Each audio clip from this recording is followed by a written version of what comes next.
Bom dia, a paz do Senhor Jesus, Deus abençoe a todos. Vamos entrar na presença de Deus com toda reverência, né? Então eu queria convidar você, se você puder, para sua cabeça, vamos orar para que essa palavra que vai ser pregada, que corresponde ao nosso culto virtual mensal, né, neste mês de maio, né, que ela venha acompanhada de poder e autoridade de Deus, que essa palavra seja revelada pelo Espírito Santo em nossos corações e em todas as vidas que ouvirem essa mensagem, onde essa mensagem chegar, em nome de Jesus, amém? Muito bem. Há 2000 anos atrás, Jesus tinha sido crucificado, na Páscoa. Nós celebramos a Páscoa dia 17 de abril, e nós sabemos que Jesus tinha sido crucificado numa sexta-feira e que no domingo ele tinha, já ressuscitado. E durante os 40 dias que se seguiram, a sua ressurreição, Jesus ele começa a ensinar todos os seus discípulos, os seus apóstolos. Ele aparece, para pessoas durante 40 dias. E ele acaba subindo, indo aos céus, mas deixando uma importante recomendação. E hoje nós vamos estudar isso, nós vamos saber da própria boca do Senhor Jesus o propósito da vinda dele. Então, o propósito da vinda de Jesus nós vamos ver hoje, estudar profundamente isso, tirar algumas dúvidas, alguns equívocos, que quando nós não meditamos na palavra, quando nós não buscamos o conhecimento da palavra, a gente acaba incorrendo. Então, eu queria que você visse isso, que durante 40 dias ele acaba vindo, conversar com as pessoas, passar os ensinamentos, mas ele faz uma importante recomendação. Nós vamos ver tudo isso. Em primeiro lugar, eu queria que você abrisse, a tua Bíblia no livro de Atos, capítulo 1, versículo 3. Está escrito assim. Atos, Novo Testamento, capítulo 1, versículo 3. Aos quais também, depois de ter padecido, ou seja, de ter sido crucificado, morto, se apresentou vivo, ou seja, depois de ter ressurreto, ele aparece com muitas e infalíveis provas, sendo vistas por eles por espaço de 40 dias, e falando do que respeita ao reino de Deus.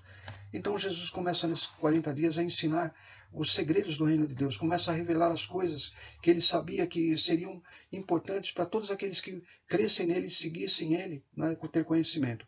Muito bem. O que Jesus fala? Ele faz recomendações, mas ele vai lembrar uma promessa de Deus, e essa promessa de Deus está no livro de Joel. Joel é o Antigo Testamento, o livro de Joel, o profeta Joel, capítulo 2, versículo 28, um texto bem conhecido. Então aqui existe uma profecia. Está escrito assim, Joel capítulo 2, versículo 28. E há de ser que depois derramarei o meu Espírito, com letra E maiúscula, se referindo ao Espírito Santo, o Espírito de Deus, sobre toda a carne, e vossos filhos e vossas filhas profetizarão. Os vossos velhos terão sonhos, e os vossos mancebos terão visões. Então aqui se fala de um poder sobrenatural.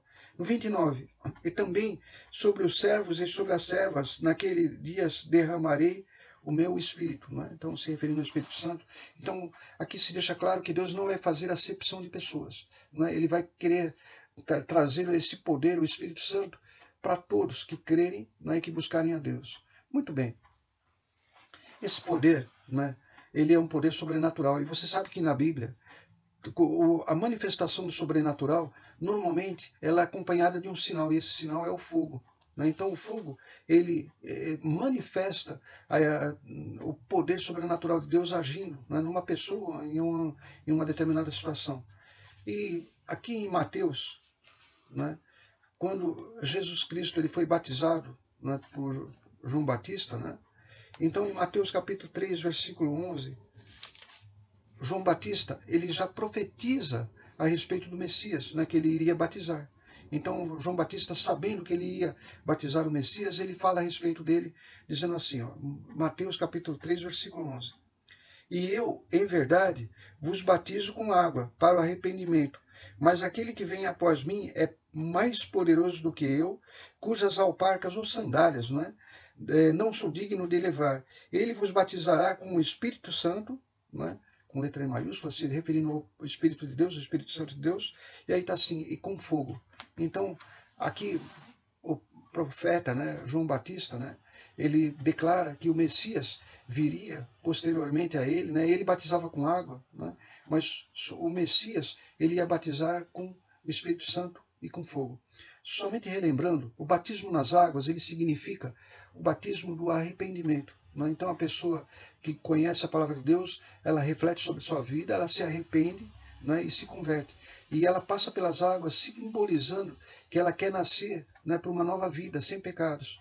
O que é preciso para que uma pessoa seja batizada? 3 elementos. Em primeiro lugar, precisa o batizando, a pessoa que vai ser batizada. Em segundo lugar, precisa do ministro, né? O presbítero, o pastor, quem vai conduzir o batismo. E em terceiro lugar, precisa da água. Somente dessas 3 coisas. Então você vê que aí não há a parte de Deus nessa celebração. Existe sim uma posição, existe um arrependimento e uma conversão, um sinal de conversão. E aí Deus vem de uma forma poderosa no batismo das águas e transforma a pessoa, não é? De tal forma que ela acaba se libertando do poder da carne. Muito bem.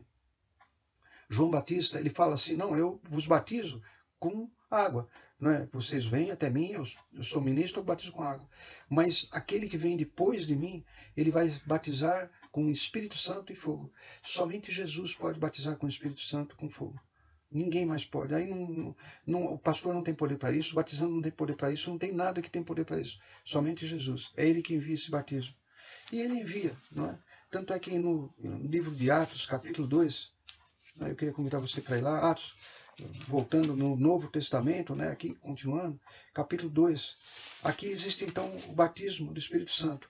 Nós sabemos que 50 dias, né, depois da Páscoa, né, depois do dia 17 de abril, vai ser dia 5 de junho. Então, o Pentecostes, né, seria o 50º dia.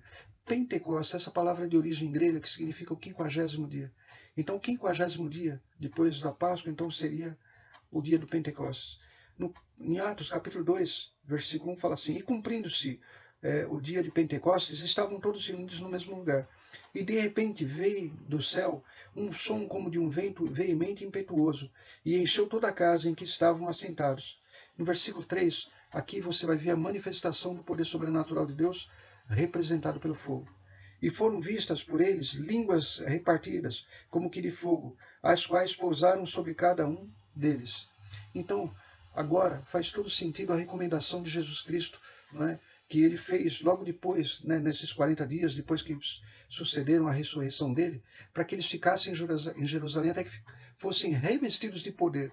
E esse revestimento de poder, né, se refere ao poder do Espírito Santo na vida da pessoa. Se você voltar um pouquinho aqui em Atos capítulo 1, versículo 8, ele fala, não é? Vamos ler até no versículo, Atos capítulo 1, versículo 4. E estando com eles, determinou-lhes que não se ausentassem de Jerusalém, mas que esperassem a promessa do Pai, que disse que de mim ouvistes. Né? Então, essa promessa é aquilo que nós lemos lá em Joel capítulo 2, versículo 28 e 29. Porque, na verdade, João batizou com água, mas vós sereis batizados com o Espírito Santo, não muito depois daqueles dias. E no versículo 8 ele fala assim, mas recebereis a virtude do Espírito Santo. Virtude significa poder do Espírito Santo, que há de vir sobre vós, e ser-me-eis testemunhas tanto em Jerusalém, como em toda a Judéia e Samaria, até os confins da terra. Então, fica muito claro, não é, que Jesus ele ensinou a necessidade de nós buscarmos o Espírito Santo através de uma necessidade de uma mudança, de uma transformação de vida. Então nós deveríamos querer mudar a nossa vida para nos adequarmos à palavra de Deus, para sairmos das leis e das práticas do mundo, para nos voltarmos à palavra de Deus. Então, esse batismo do Espírito Santo, ele viria como um poder de Deus que nos manteria firmes na caminhada. Muito bem. Qual que era o propósito de Jesus Cristo? Não é? Jesus ele vai revelar esse propósito, não é? Que é um versículo muito conhecido. Eu queria que você está em Atos, volta um pouquinho no livro de João, no capítulo 10, versículo 10. Nós temos Atos, o livro que vem antes é o livro de João, né? Que é bem conhecido esse texto, não é? Esse versículo. Não é? João capítulo 10, versículo 10. Preste muita atenção. Jesus fala assim, o ladrão, né, se referindo ao diabo, Satanás, não vem senão a matar, a roubar, né, matar e destruir. Então ele fala assim, o ladrão, simbolizando o diabo, Satanás, não vem senão a roubar, matar e destruir. Aí ele fala assim, eu vim para que tenham vida e vida em abundância. Então qual que era o grande propósito de Jesus Cristo ter vindo aqui na Terra? Não é? É trazer vida e vida em abundância. Muito bem. Para nós entendermos corretamente qual tipo de vida que ele nos trouxe, Nós vamos precisar entender que a Bíblia, o Novo Testamento, foi escrito em grego. E as palavras que foram traduzidas do grego, não é? Elas têm, na verdade, uma conotação diferente quando nós vamos à fonte original, ou seja, ao grego, e nós estudamos a palavra. Muitas pessoas pensam assim, Jesus Cristo veio nos trazer vida e vida em abundância, então significa uma vida cheia de saúde, com um bom casamento, com bons filhos, com um bom emprego, com uma situação financeira favorável, com casa, com piscina, com carros, com relógios. Mas, na verdade, quando nós estudamos a língua grega e vemos a palavra que foi usada, que foi traduzida como vida, não é? Nós enxergamos o que Jesus, na verdade, veio fazer, o verdadeiro propósito de vida dele. Para nós entendermos isso, não é? Eu vou te dizer o seguinte, a palavra vida, quando Jesus fala assim, eu vim para que tenham vida, não é? E vida em abundância, essa palavra em grego, ela poderia ser traduzida como vida, né, escrita de três formas diferentes. A primeira forma é bio. Né? Então, em grego, bio significa vida. Né? Que tipo de vida? A vida humana, a vida dos animais, a vida dos vegetais, a vida em si. Não é?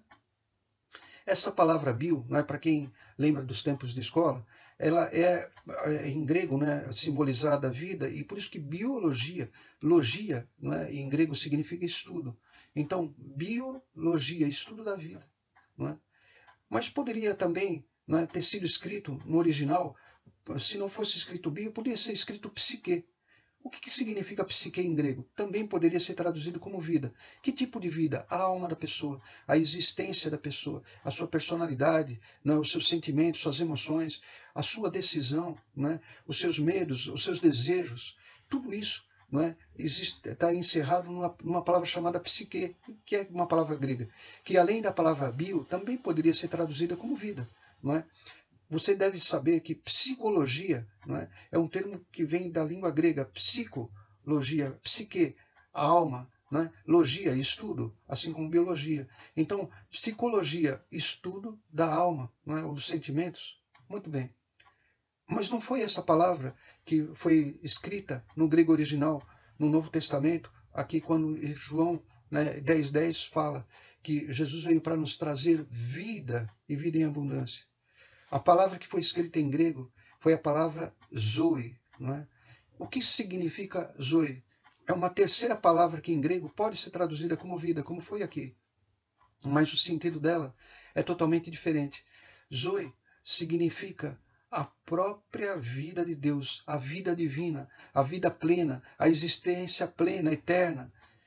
Então, quando nós olhamos aqui Jesus falando, é como se Jesus estivesse falando assim: eu vim para que tenham vida, a própria vida de Deus, a vida eterna, né? O poder de Deus, a plenitude de Deus.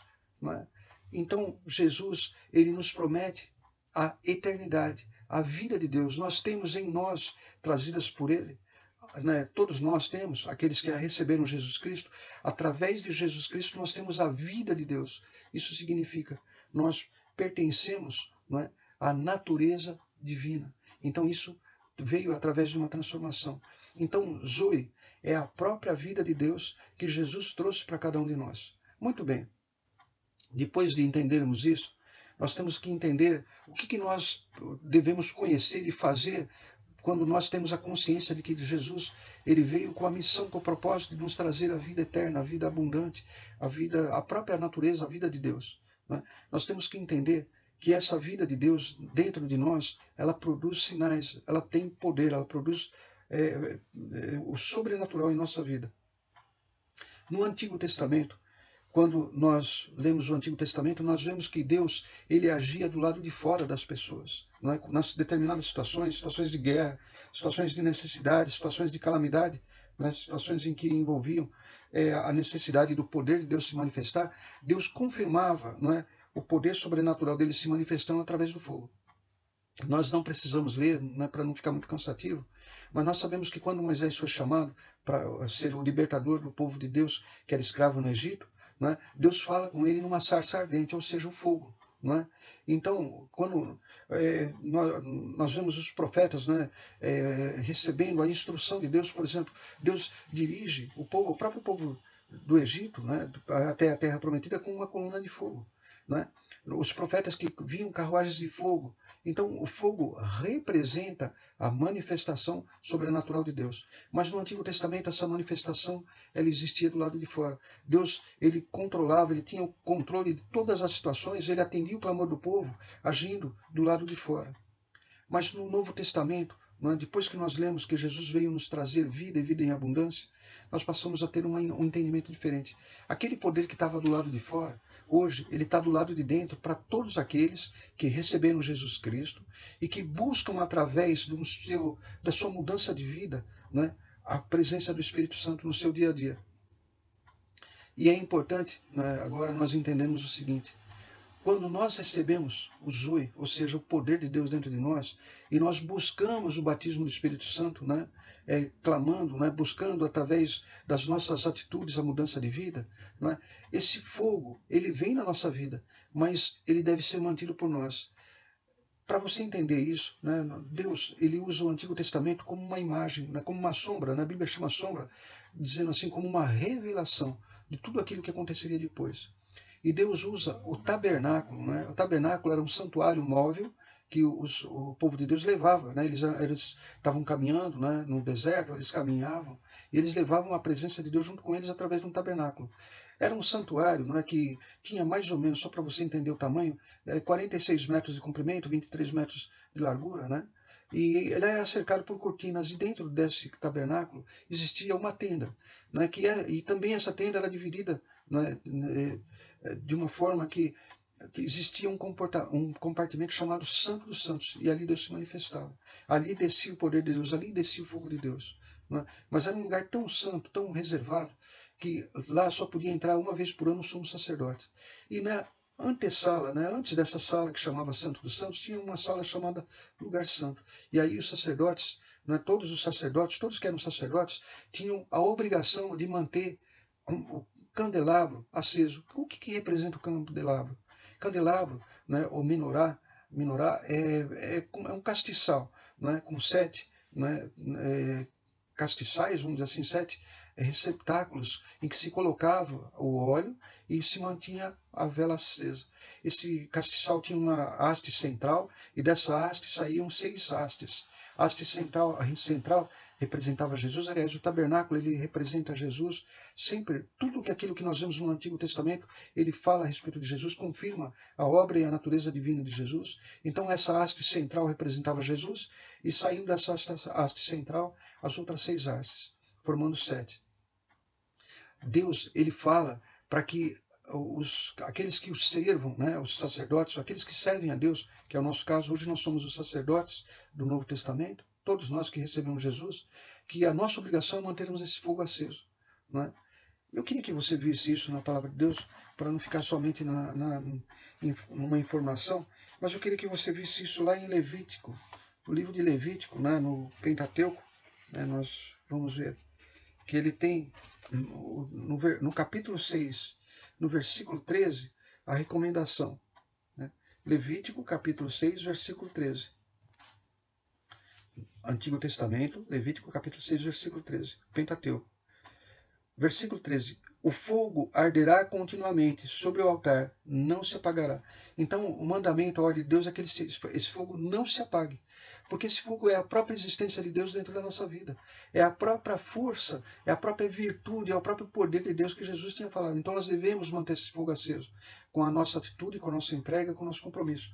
Por isso que fala, o fogo arderá continuamente sobre o altar, não se apagará. Então, essa era a ordem. Só para você ter uma ideia, no Novo Testamento, o apóstolo Paulo ele vai citar isso. Lá em 1 Tessalonicenses, agora estou indo para o Novo Testamento, só para você ver como é uma instrução que continua até hoje.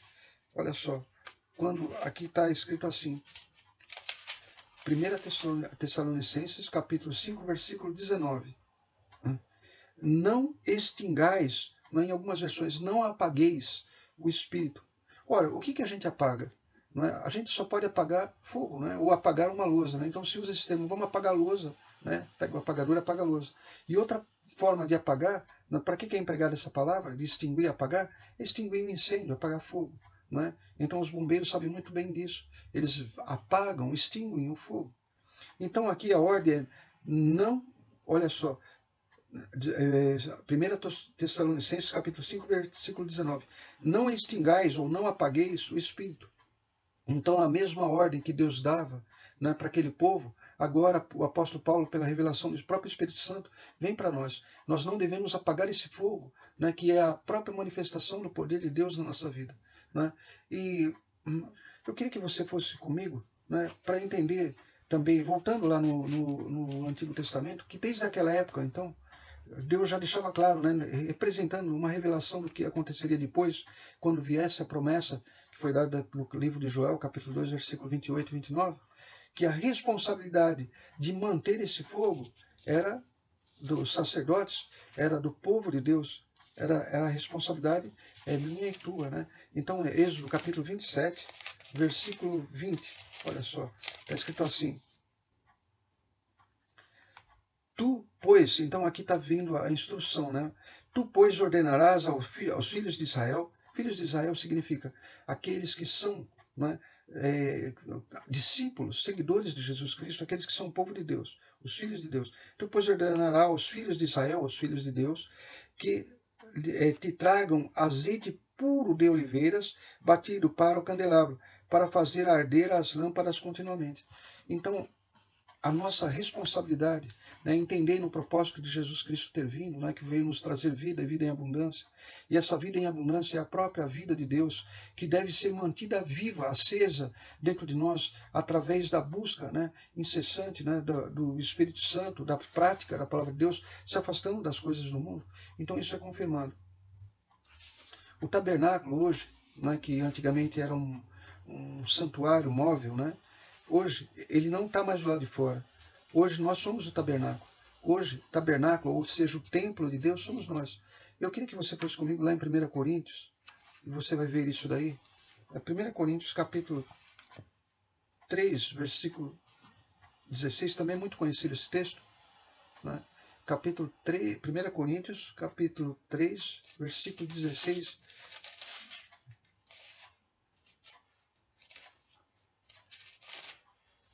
Vai falar assim. 1 Coríntios capítulo 3, versículo 16. Não sabeis vós que sois o templo ou santuário de Deus, ou o tabernáculo de Deus, e que o Espírito de Deus habita em vós? Então, naquele lugar que chamava-se Santo dos Santos, que vinha a presença de Deus e a glória de Deus, hoje o nosso coração é o Santo dos Santos, onde se manifesta o poder de Deus. Né? E aqui fala assim, então, repetindo, 1 Coríntios capítulo 3, versículo 16, o apóstolo Paulo revela: não sabeis vós que sois o templo de Deus e que o Espírito Santo de Deus habita em vós? Ele vai confirmar isso nessa carta, né, que ele fez aos Coríntios, no capítulo 6, no versículo 19. Nós vamos ver isso de novo. Ele fala assim, então repetindo, 1 Coríntios capítulo 6, versículo 19. Ora, não sabeis que o vosso corpo é o templo do Espírito Santo que habita em vós, provenientes de Deus, e que não sois de vós mesmos? Então agora nós temos a confirmação de que nós, como tabernáculos ou templo de Deus, nós temos em nosso coração aquilo que era o candelabro, o menorá, aquele castiçal, né, que representava a própria vida de Deus, né, o fogo de Deus, o poder sobrenatural de Deus em nossa vida, que deveria ser aceso continuamente. Né? Se nós voltarmos no Antigo Testamento, sempre para compararmos como as coisas que foram ditas no Antigo Testamento, elas são confirmadas no Novo Testamento, eu queria que você fosse comigo no livro de Eclesiastes. Né? O livro de Eclesiastes, ele é logo depois, passa Salmos, Provérbios, e você vai chegar em Eclesiastes. Né? E no livro de Eclesiastes, existe uma importante instrução. Né? Eclesiastes capítulo 9, versículo 8. Está escrito assim, Eclesiastes, capítulo 9, versículo 8. Em todo tempo sejam alvos os teus vestidos. Ou seja, quando a Bíblia fala alvos os teus vestidos, né, ou seja, as tuas vestes, significa santidade. Ou seja, em todo tempo você busca se separar das coisas do mundo, se separe das coisas mundanas e profanas. Né? E você se volte para Deus. Então ele fala assim, em todo tempo sejam alvos as suas vestes e nunca falte o óleo sobre a sua cabeça. Agora a pergunta é o seguinte, para finalizar. Naquela época, eles traziam um azeite batido, né, como nós vimos. Né? Então, aquele azeite representava, né, o poder do Espírito Santo que mantinha o fogo aceso. Mas como que no nosso tempo nós podemos buscar esse óleo? Né? Esse óleo é um óleo de azeite? Não.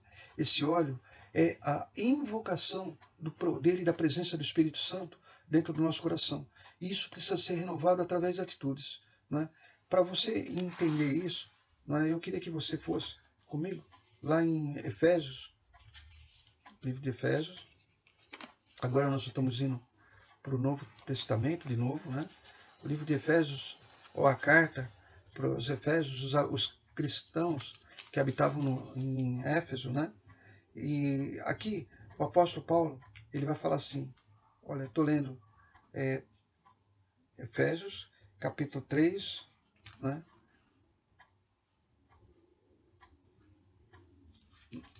Ou melhor, desculpa, capítulo 5, né? Efésios capítulo 5, versículo 18. Efésios, livro do Efésios, Novo Testamento, capítulo 5, versículo 18. E não vos embriagueis com o vinho em que há contenda, mas enchei-vos do Espírito.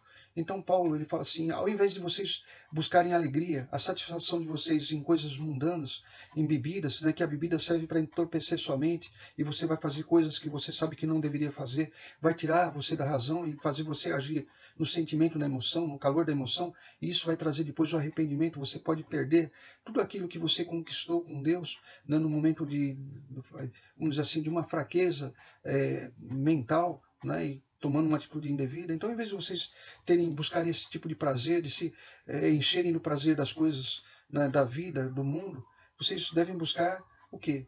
Se encher do Espírito Santo. Lendo de novo.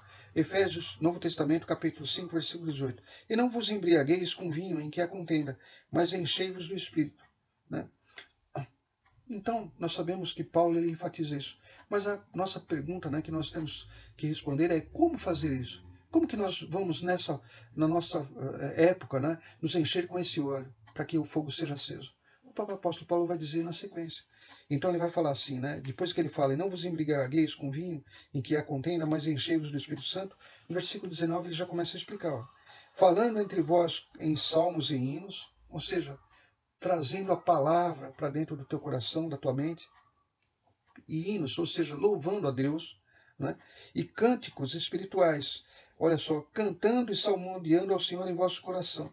E aqui ele fala assim no versículo 20, dando sempre graças por tudo a nosso Deus e Pai, em nome do nosso Senhor Jesus Cristo.